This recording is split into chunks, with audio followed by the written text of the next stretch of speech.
What is up, everybody? Welcome to DFS by the Numbers. These are my full card breakdown and predictions for UFC Des Moines. We have Cory Sandhagen going against Deiveson Figueiredo. Right back at it with another solid fight night here. A card that, has taken some hits. Like this card originally was supposed to have Young Lee, Trevor Peek. That would have been a phenomenal fight. Junior Tafa, Tuco Tokos should have been a violent fight. And I think even like Marlon Vera, Mari Batista was supposed to be on this card. It got rescheduled to a different card. But yeah, the card has taken some hits, but we do have 12 solid fights. And as always, I'm looking forward to breaking them all down. Before we do so, if you guys could like the video, subscribe to the channel, leave me a comment. It is much appreciated. And yeah, I'm looking forward to this card. Early on, initial thoughts was not a ton would really stick out, but after digging into these fights and diving deep into them, there's a couple spots I'm liking for this week, looking to bounce back after Michelle Pereira completely ruined my night.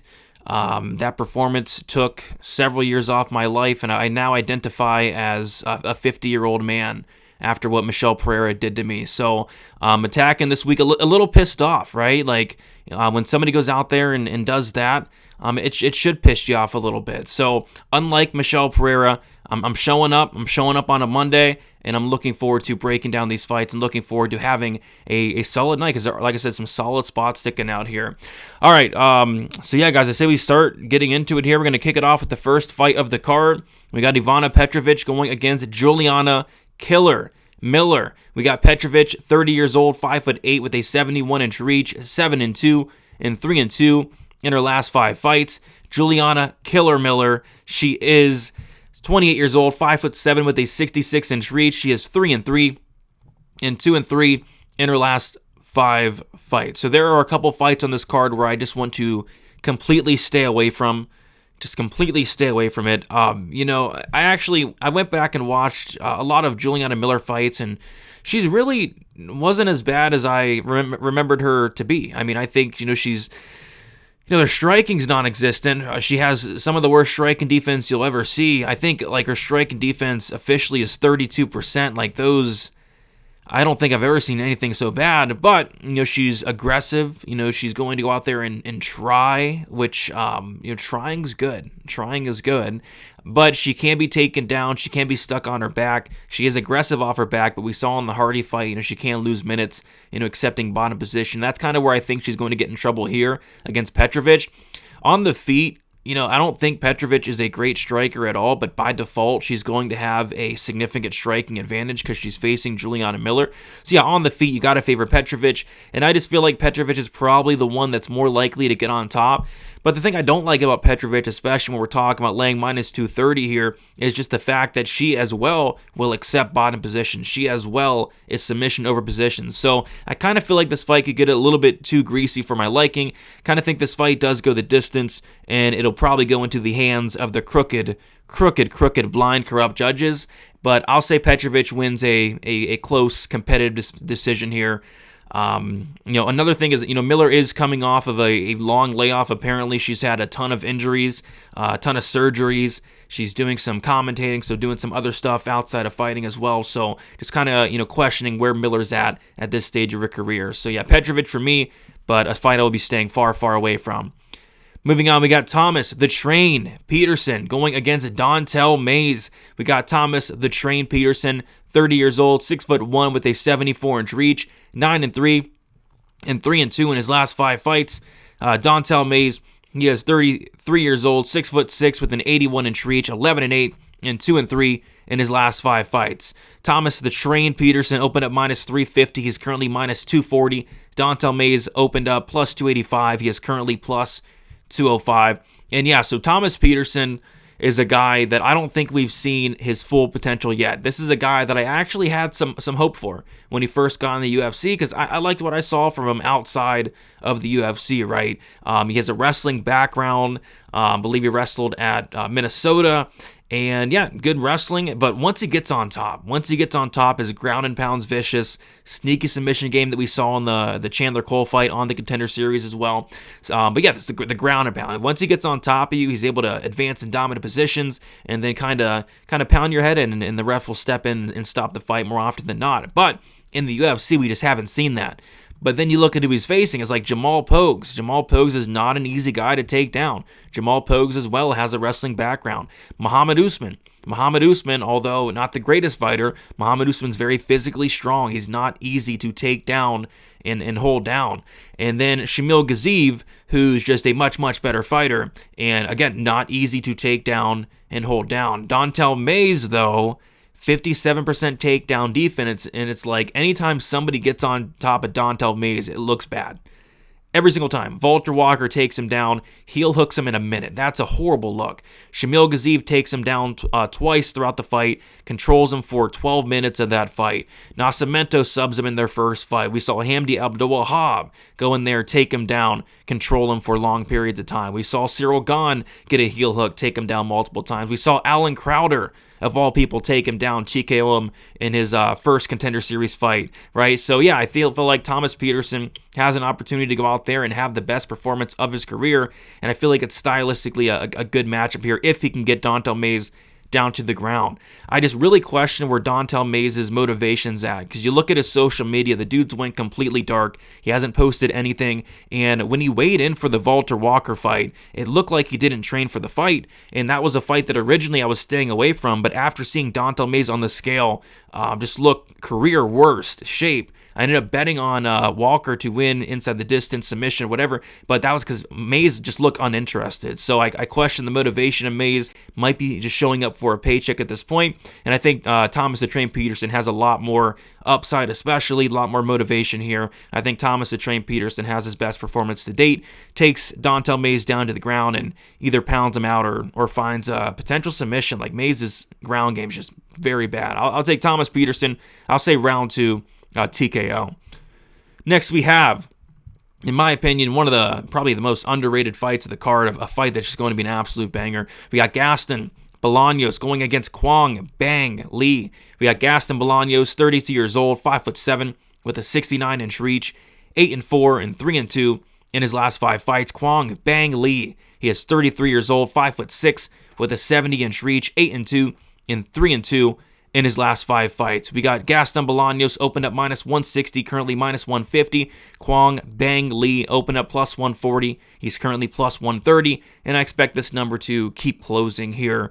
Yeah, like I said, it's a fun fight, and you look at this fight, and it's like Gaston Bolaños is a guy, you look at his record, a few years ago, he's going out there, he's getting submitted, he's getting finished, but I do think he's really worked on that ground game. Like his takedown defense is, looking a lot better. His ground game in general is looking a lot better, but, in theory, Kuang Bang Lee does have a significant advantage on the ground, but when I went to watch the tape on Kuang Bang Lee, it's like, I don't see this guy wrestling much at all. I mean, he did in the Gutierrez fight, which was good, and he stole a round off of Chris Gutierrez, but outside of that, when he is, winning fights by submission, he does have a ton of subs. It's like opportunistic submissions where the fight hits the mat, and he's not really going out there and initiating a ton of wrestling. So if I would have saw him initiate a lot more wrestling, I'd be more inclined to lean towards the Bang Lee side here, but I kind of feel like these two are going to go out there and bang, and if they do, I just think Gaston Bolaños is the higher level striker. Kuang Bang Lee, very low volume. He does have a lot of power, but very low volume. I like Bolaños' volume more. Bolaños has a ton of power in his own right, and I just question the durability of really both guys. Bolaños has been finished in 3 of his 4 losses. We just saw Kuang Bang Lee get finished by Long Zhao, of all people, so I do feel like these two are going to stand and bang here, and I do lean the Bolaños side. It's a tough fight though, for real, because if Kuang Lee wrestles, if Kuang Lee grapples, he actually does have a good submission game. I just haven't seen it enough to go out there and be convinced that he's going to implement that game plan. So if he does, he does, but if he doesn't, I kind of feel like Bolaños eventually touches the chin here. So I'll go Gaston Bolaños to win this fight by 2nd round knockout. Moving on to the next fight, it is Jillian Robertson going against Marina Rodriguez. We got Jillian Robertson, 29 years old, 5'5", with a 63-inch reach, 15-8 and 4-1 in her last 5 fights. Marina Rodriguez, 38 years old, 5'6", with a 65-inch reach, 17-5 and 2 and 1-4 in her last 5 fights. Robertson opened up -200, currently -310. Rodriguez opened up +170, currently +260. Simple fight to break down. Very simple fight to break down. Marina Rodriguez what does she struggle with? She struggles with the ground game. Her takedown defense, it isn't the worst. It really isn't. I think it's like 60-something%. But what is the worst is her just willingness to get up. If she gets taken down, she literally stays there, and she does the whole survive thing. Like, I hate when fighters get taken down and that's the round because they're so worried about not getting finished. And yeah, she hasn't been finished by solid grapplers like Mackenzie Dern and Verna Jandaroba, but she's losing minutes. She's losing minutes on bottom. So kind of how I see this fight playing out is, Jillian Robertson getting takedowns, and once she gets on top, that's literally the round because Marina Rodriguez refuses to get up, and at 38 years old, all of a sudden, she's not going to improve that aspect of her game. We know by now that if you take down a Marina Rodriguez, she's literally not going to try to get up. So, yeah, got to be Robertson here. She's much younger. I think she's been looking great at strawweight. I mean, the Ricci fight wasn't the best look, but yeah, I think Robertson takes her down and kind of cruises here to a 30-27 decision. So give me Robertson by decision. Next up, we got Ozamat Bakayev going against Ryan Loer. We got Bakayev. He is 29 years old, 6 foot with a 72-inch reach, 19-3 and 5-0 in his last 5 fights. Ryan Loer, 33 years old, 6'2" with a 76-inch reach, 7-1 and 4-1 in his last 5 fights. Bakayev opened up -225. He is currently sitting as a -380 favorite. Ryan Loer opened up +190. He's currently sitting as a +315 underdog. And I'm not completely sold on Ozamat Bakayev. I'm not sold on his striking. I'm not sold on his cardio. Not sold on him in general, but I am sold on him in this matchup specific. I think it's a really bad matchup for Ryan Loer here. I went back and watched a ton of Loer fights, and it's like this guy, has wrestling background, good wrestling, whatever, but there's just a ton of fights where he's not able to take guys down, guys that are a lot worse than Ozamat Bakayev. And a lot of these fights, Ryan Loer is forced to strike in them, and it's just not, his striking is just not great at all. Although Bakayev, I don't think is the best striker in his own right. He's going to have the striking advantage. I like the power of Bakayev, and what I looked for was, how was the takedown defense of Bakayev? How's the get-up game? And I thought it was really good.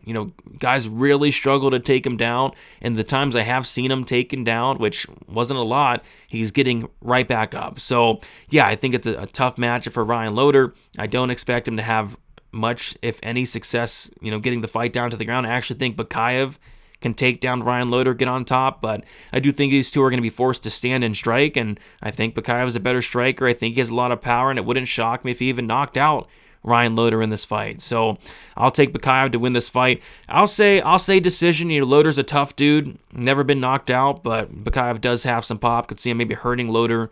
But yeah, I'll take Bakayev by decision. Next up, we have Miesha Tate going against Janna Santos. We got Miesha Tate 30. I believe she's 38. Yeah, let me fix that. 38 years old. Boo! I gotta fire my graphics guy. I mean, this dude. I'm the graphics guy, so not good. But yeah, we fixed it, right? We got Miesha Tate, 38 years old, 5'6" with a 66.5-inch reach, 20-9, 2-3 in her last 5 fights. Janna Santos, 35 years old, 5'6" with a 68.5-inch reach, 15-8 and 2-3 in her last 5 fights. Miesha Tate, the favorite, opened up -110. She's currently -130. Janna Santos opened up -110. She's currently +110. And I know it's very hard to be confident in a 38-year-old Miesha Tate who's been hit or miss, right? She's been hit or miss throughout the majority of her career, but a lot of that is due to the fact that she was fighting a lot of high-level competition like Amanda Nunes, Ronda Rousey way back in the day, Raquel Pennington.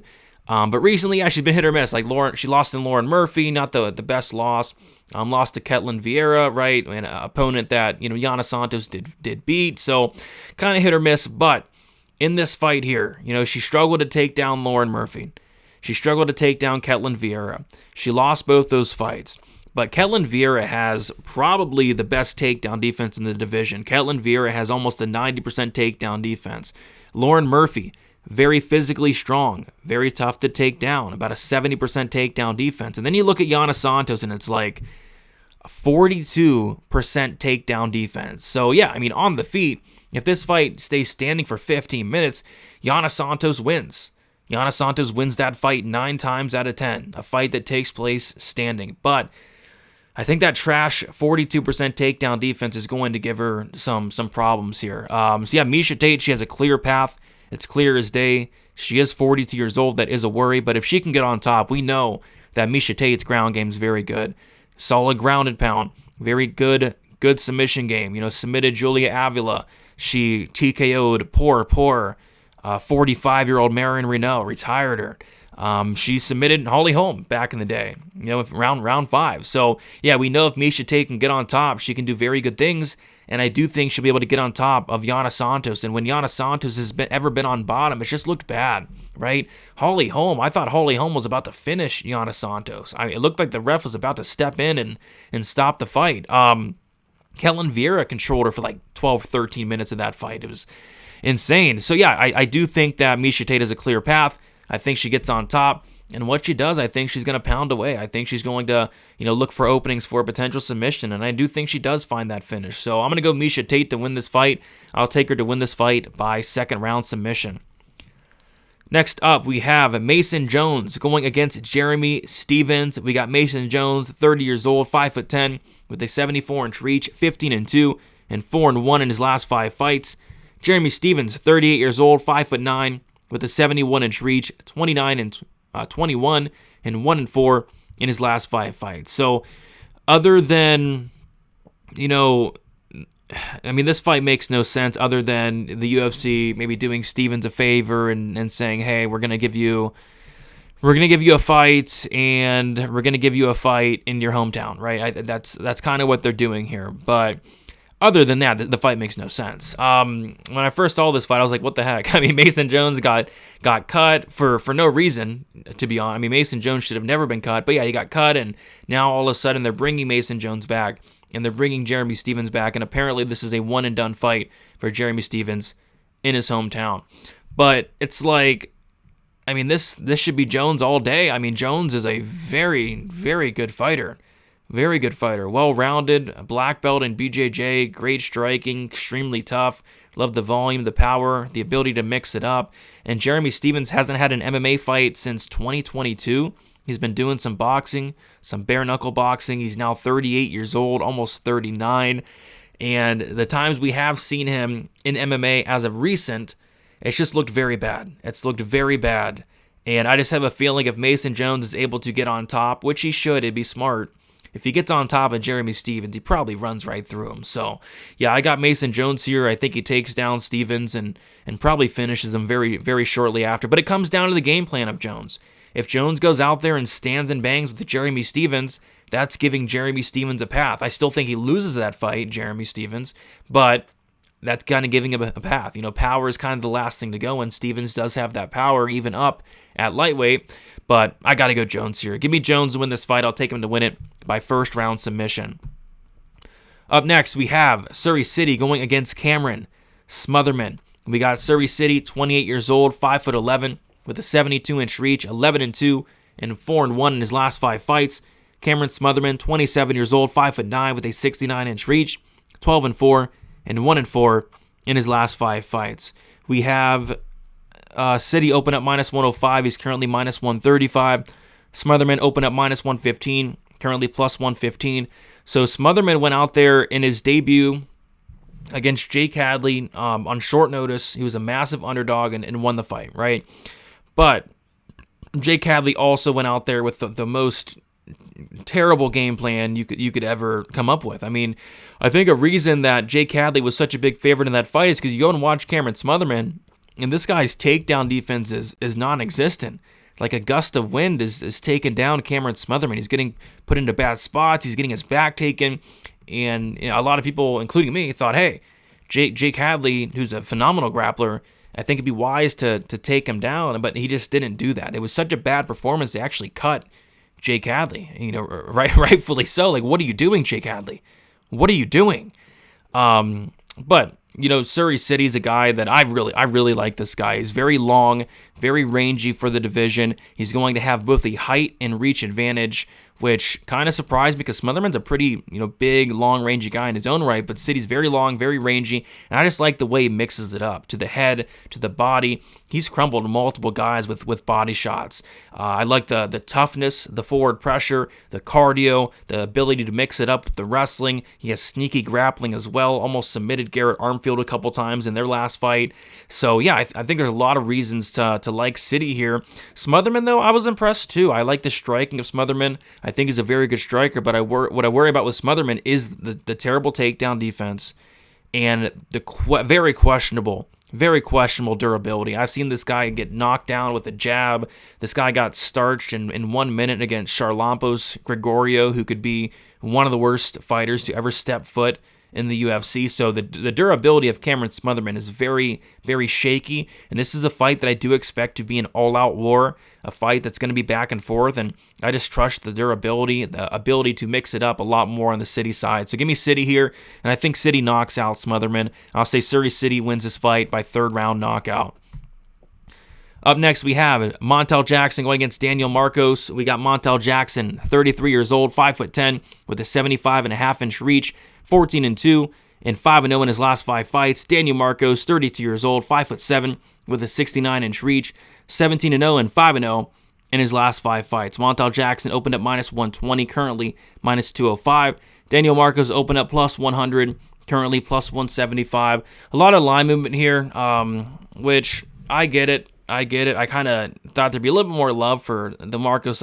You looking at his record, great record, 17-0. Probably should be 18-0. I was on his way to beating Arichi Long until Arichi Long quit. But yeah, I think there's a reason money's coming in on Jackson here. Jackson's a very good fighter. He barely fights, but when he does fight, he's very good. He's going to have a big height advantage, a big reach advantage, probably going to look like he's in a completely different weight class, and I got to favor him here. I got to favor the power of Montel Jackson, and I think he has all the wrestling upside. When Jackson's ever lost a fight, it's been against somebody that's going to take him down, and that's not Marcos. Ricky Simone took him down like 8 times. Brett Johns took him down like 8 times. Daniel Marcos is not going to do that. If anything, it's going to be Jackson getting the takedowns, right? So, yeah, I think there's a lot of reasons to like Jackson. And, Marcos, although I am high on him, I think he's a very good fighter. At the same time, I question his ceiling. Yes, he has a great record, but he's going to a very close fight with Adrian Yanez. That fight could have went either way. A lot of people thought Yanez won that fight. He went to a very close fight with 40-year-old Davey Grant. I thought Davey Grant won that fight. Honestly, pretty clearly. It was, I guess it was competitive, but Davey Grant outlanded this dude in every single round. 16-13 in round 1, 26-15 in round 2, and then 28-20 in round 3. I thought Davey Grant just did more. Just won based off of activity and what was a competitive fight, but they gave it to the undefeated guy in Marcos. If you're going to close decisions with Yanez and Davey Grant, win or lose, I'm just not sure if you're on the level of like a Montel Jackson, right? So I'm going to go Jackson here. I think he wins by decision. I think he can land some big shots here. I think he can mix in the wrestling and win a decision this one. So give me Jackson by decision. Up next, we have Santiago Ponzinibbio going against Daniel Rodriguez. We got Ponzinibbio, 38 years old, 6 foot with a 73-inch reach, 30-8 and 2-3 in his last 5 fights. Daniel Rodriguez, 38 years old, 6'1", with a 74-inch reach, 18-5 and 2-3 in his last 5 fights. Fight opened up a pick'em. Ponzi currently -130, D-Rod currently +110. The fight probably should be a pick'em, but and the reason being is I just don't trust either of these guys. You watch Ponzi, and Ponzinibbio is a guy that at one point in his career used to be so durable. this guy can take a shot. He at one point, I think the only knockout loss he had was Lorenz Larkin, and that was his only knockout loss for a very long time. And then he dealt with some health related issues, and he took like 2 or 3 years off from MMA. He comes back and he gets knocked out by the Leech. And so that was a second knockout loss. But you look at his last couple of fights, and it's like against Carlston Harris. Carlston Harris had this guy dead to rights in the first round. He was wobbling all over the cage. Muslim Salikov had him wobbling across the cage. Holland knocked him out. Alex Morono, of all people, dropped Ponzinibbio, hurt him twice in that fight. And I just don't like how Ponzinibbio is reacting to shots. Like, anytime somebody lands on him, he's doing the stanky leg in there. It looks like he's wearing, it looks like he's skating on ice. Just the durability is an extreme question for me. And he is fighting D-Rod, who doesn't have a ton of power, doesn't have a ton of finishing ability at the UFC level, but, I could see this fight being very close, which I think it is. I think it's a very close fight, but I think D-Rod could potentially win just based off of optics. If D-Rod lands and Ponzinibbio does the stanky leg, like I expect, the judges probably give it to D-Rod, but it's a close fight, right? Like, D-Rod is a guy that's 38 years old as well, and he's looked rough his last several fights. He looked rough in the Morono fight. He looked rough in the Gaston fight. He got knocked out in the Gary fight. He got submitted by Neil Magny. Even in the Leach fight, he looked off in that fight against the Leach, and that was 3 years ago at this point. See, I think both guys are well on their way out. I think it's good matchmaking, two very washed guys, kind of see who's more washed type situation, but I'm going to ever so slightly lean to D-Rod just based off of the volume advantage, and I think he's just the more durable fighter at this stage of his career. But I think this fight's close. I think this fight's going to be competitive. I think this fight's going to go the distance, and I think it's going to go into the hands of the crooked, blind, drunk, high judges, and we'll see what they think. But I think they're going to lean with D-Rod here, and I'll pick him to win by decision. All right, this video is brought to you by PrizePicks, guys. If you have not checked out PrizePicks, now is a great time to do so, and use that code DFSBTN. If you do, you'll get $50 instantly into your PrizePicks account when you play your first $5 lineup. Whether that lineup wins or loses, you'll get $50 instantly. So check it out. Free $50. Helps you guys out. Helps me out. Use that code DFSBTN. Getting into the co-main event, it is Bo Nickel going against Renee Ritter. We got Nickel, 29 years old, 6'1", with a 76-inch reach, 7-0, 5-0 in his last 5 fights. Ritter, 34 years old, 6'4", with a 78-inch reach, 19-2 and 3-2 in his last 5 fights. Nickel opened up minus 250, currently minus 310. Renee Ritter opened up plus 210. He's currently plus 260. So it's always funny when, a fighter that has a ton of hype, right? A ton of hype. He goes out there and he loses, and he just loses all the hype in the world. Like, Bo Nickel was on top of the world. This guy had a ton of hype, and he didn't even lose, but he won, and it was such a, boring performance, such an uninspiring performance that it was pretty much a loss in people's eye. I mean, he couldn't finish Paul Craig. The fight goes the distance. But for me, it's I was impressed, because what happens in 90% of Paul Craig fights? The answer is, people beat up Paul Craig, they go to the mat with him, and Paul Craig gets a triangle off his back. Bo Nickel had the fight IQ to not take down Paul Craig and win a 30-27s across the board against Paul Craig, who's a very dangerous guy. So was it the most fun and exciting fight? Absolutely not, but it showed incredible fight IQ from Bo Nickel, a guy that's fairly new to MMA. He had been wrestling for, since he was very young, but fairly new to the MMA. Showed great fight IQ, great game plan there, and really turned it on late. And I thought he was probably going to knock out Craig late, it looked like, but couldn't quite get him out of there. But yeah, 30-27 win, can't complain. Now he's going against Renee Ritter, who is massive for the division, going to have a big height advantage here, a little bit of a reach advantage as well.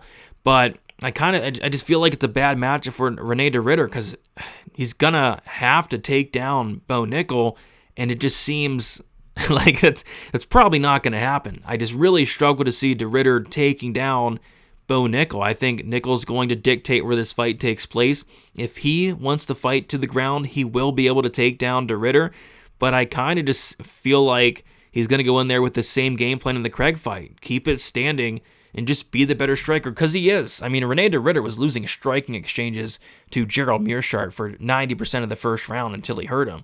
I think Bo Nickel's striking is improving at a rapid rate, and I do think he's the better striker than Renee Ritter, absolutely. I think he's much more durable than Ditter. I think he has the better cardio than Ditter. We've seen Ditter gas out badly in fights. We've seen him quit in fights before. So, yeah, I feel like Ditter is going to really struggle to get his game going. But I do feel like this fight's going to be a higher pace than the Craig fight. Because we give Nickel crap for that performance, but we should also give Paul Craig some crap. Because what the heck was the game plan for Paul Craig? To stand at range with Nickel for 15 minutes and lose 30-27? At least with Ditter, he's going to make it a little bit wild. He's going to cause a little bit of chaos. He will be going for takedowns here, and I think it's going to open up opportunities for Bo Nickel to touch the chin of Renee Ditter. So I like Nickel here. I think Nickel's going to knock out Renee Ditter at some point in this fight. We'll call it second round knockout for Bo Nickel in this one. Hopefully getting some hype back after he lost it all after the Paul Craig win. All right, main event time. If you guys have not, be sure to smash the like button. Leave me a comment. A comment goes a long way, helps the algorithm. Do appreciate you guys for hanging out and checking out the content. We got Cory Sandhagen, Deiveson, Figueiredo. We got Sandhagen, 33 years old, 5'11", with a 70-inch reach, 17-5 and 3-2 in his last 5 fights. Deiveson, Figueiredo, 37 years old, 5'5", with a 68-inch reach, 24-4 and 3-2 in his last 5 fights. Sandhagen opened up minus 235, currently minus 475. Deiveson, Figueiredo opened up plus 200, currently at plus 375. Underdog, and yeah, Sandhagen a big favorite, and I would tend to agree. I think it's a rough matchup for Figueiredo. Like, this is a guy that he's at the wrong weight class. This guy is not really a bantamweight, but at the same time, he doesn't want to cut down to flyweight, and I don't blame him. The dude had to absolutely kill himself to make weight. I forget what they said he usually walks around at, but it is a lot. And I get it. At this stage of his career, why cut down to flyweight? Go to bantamweight, and he's had some success. He's had some success at bantamweight. Beating Marlon Vera. He went out there and beat Cody Garbrandt. He beat Rob Font. But he did lose to Petr Yan. I think he will go out there and lose to these higher level guys in the division, right? Because there are some very good fighters in the division, and Cory Sandhagen's kind of one of them. And yeah, it's kind of a bad matchup for Figgy. Not only is he going to be very undersized, very, very undersized, but I just think he's going to really struggle to take down and hold down Sandhagen. We saw Umar Nurmagomedov struggle to take down and hold down Sandhagen. I think he's going to struggle with the volume especially, and that's something Figgy's always struggled with. This is a guy in Figgy who was landing 2.91 strikes per minute, and he got away with that at flyweight because he's able to knock these guys down. I just don't think his power is really translating at all up at this weight class, and Sandhagen's a guy that has a great chin, great durability to begin with as well. So I could see Sandhagen outlanding Figgy, 2-1, 3-1, if not more. I think there's a massive volume edge for Sandhagen, a massive cardio edge for Sandhagen, and Figgy's a guy that typically relies on moments at a lower weight class.